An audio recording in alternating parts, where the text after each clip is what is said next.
Bismillahirrahmanirrahim. وَلْتَكُنْ مِنْكُمْ أُمَّةٌ يَدْعُونَ إِلَى الْخَيْرِ وَيَأْمُرُونَ بِالْمَعْرُوفِ وَيَنْهَوْنَ عَنِ الْمُنْكَرِ.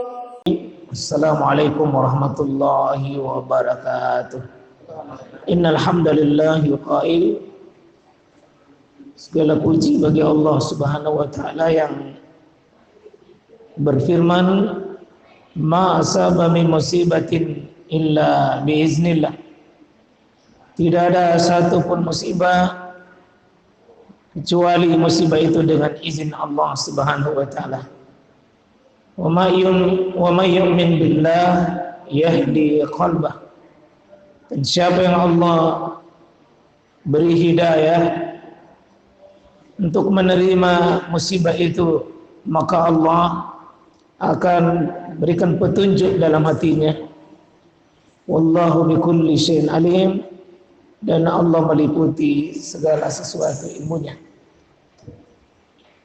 Asyhadu an la ilaha illallah wahdahu la syarikalah wa nashhadu anna Muhammadan abduhu wa rasuluh sallallahu alaihi wa alihi wa sahabatihi ajmain. Alhamdulillah jemaah sekalian, pada malam hari ini kita masuk dulu di pembahasan khusus dulu untuk lebih mengkondisikan hati kita bagaimana merespon musibah ini, supaya hati kita itu bisa belajar dengan yang sedang terjadi di negara kita.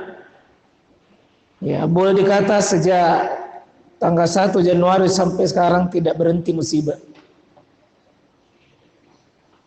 Sepertinya mengamuk di udara dengan jatuhnya pesawat, dengan banjir luar biasa Kalimantan.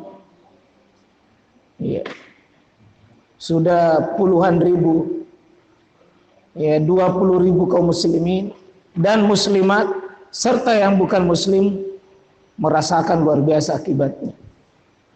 Mengamuk juga di darat, Sulawesi Barat.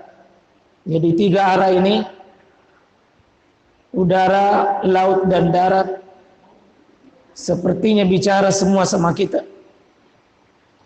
Sepertinya mereka semua berkata, "Hei manusia, apa kamu tidak punya telinga? Apa kamu tidak punya mata? Apa kamu tidak punya hati?" Ada ayat tadi yang dibaca itu, ya, bahwa sammaun absarahum wal afidatahum. 3 tadi unsur. Kalau ini sudah tertutup, berbahaya sekali. Ya. Mari kita mengambil nasihat. Jadi kalau sudah alam ini berbicara, itu nasihat besar. Hal-hal yang mengundang musibah, kenapa musibah itu datang? Memang Allah yang paling tahu hikmahnya, tidak ada yang tahu persis. Tapi paling tidak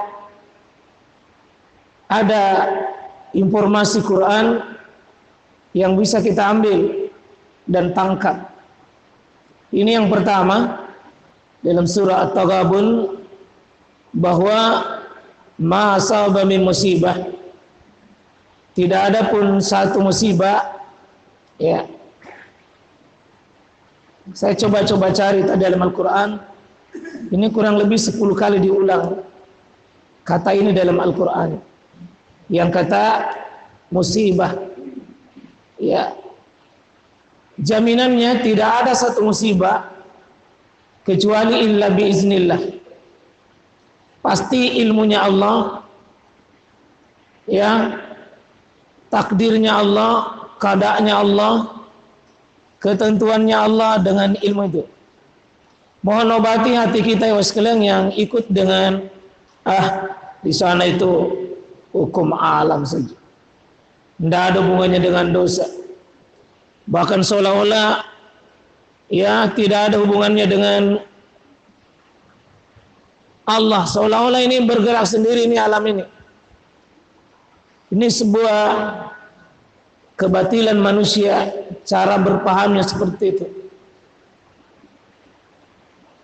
Ibnu Abbas menafsirkan ayat ini, disebutkan bahwa man asabathum musibah, siapa yang kena musibah, terus fa'alima annaha, lalu dia yakin dan sadar dan tahu betul bahwa ini terjadi biqada'illah, karena qada'nya Allah, keputusannya Allah, wa qadarihi, dan takdirnya Allah atasnya.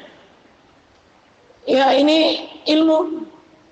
Fasabarah, kalau dia bersabar karena ini Allah baik dan pasti ada hikmah. Wahtasaba wastaslam liqada'i, dan dia wastaslam, berserah diri kepada Allah, berprasangka baik kepada Allah. Kemudian apa yang terjadi mas sekalian? Jazallahu ta'ala, maka Allah akan berikan apa pada dirinya? Yakni bihidayah. Nah, itu wamai sini sebutkan ini. Ya.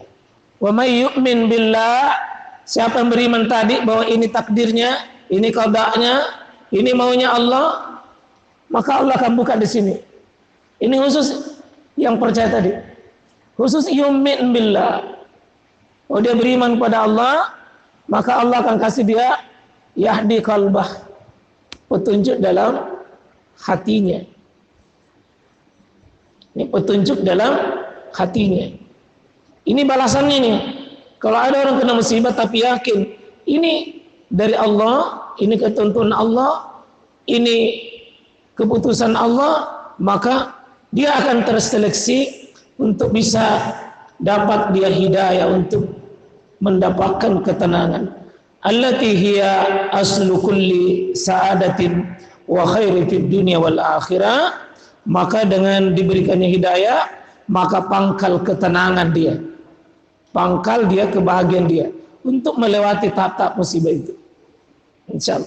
Inilah belanya orang beriman.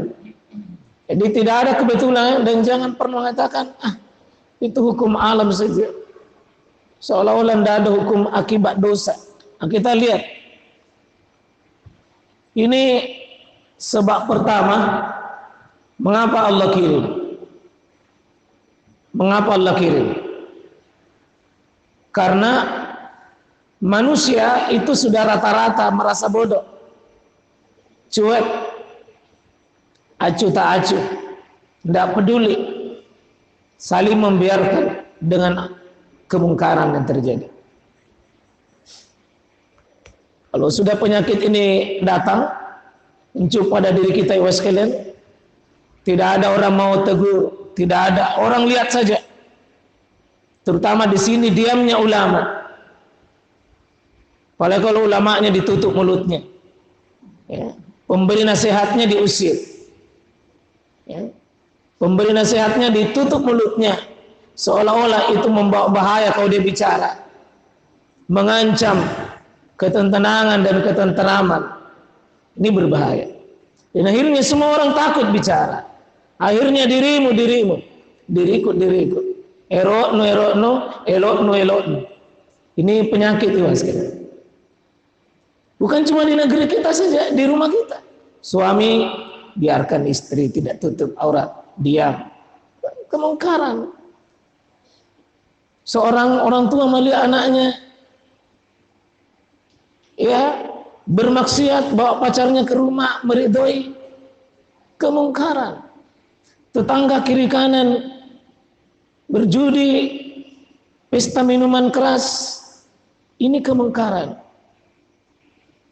Dan siapa yang membiarkan kemungkaran begini? Apalagi ridho. Allah tidak mungkin buminya, negerinya ini yang Allah sudah susun sedemikian bagus lalu dikotori. Wala tufsidu fil ardi ba'da islahiha.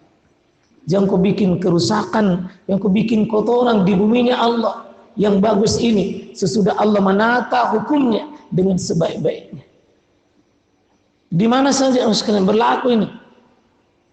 Kalau kita sudah saling membiarkan, tidak ada lagi saling peduli, kita merasa tidak enak nanti si pulang kalau dikasih tahu nanti tersinggung, ini bahaya. Apalagi jika ada orang merasa dirinya anti nasihat. Ini seolah-olah kalau sudah level begini tidak perlu lagi nasihat. Bahaya sekali. Iya. Nah itu kita sebenarnya sangat bersyukur kalau ada ikhwah kita yang bergerak dengan gerakan ya tanhauna 'anil munkar, bergerak khusus bagaimana fokus membasmi kemungkaran. Itu rahmat Allah yang dikirim supaya itu penjaga dari musibah.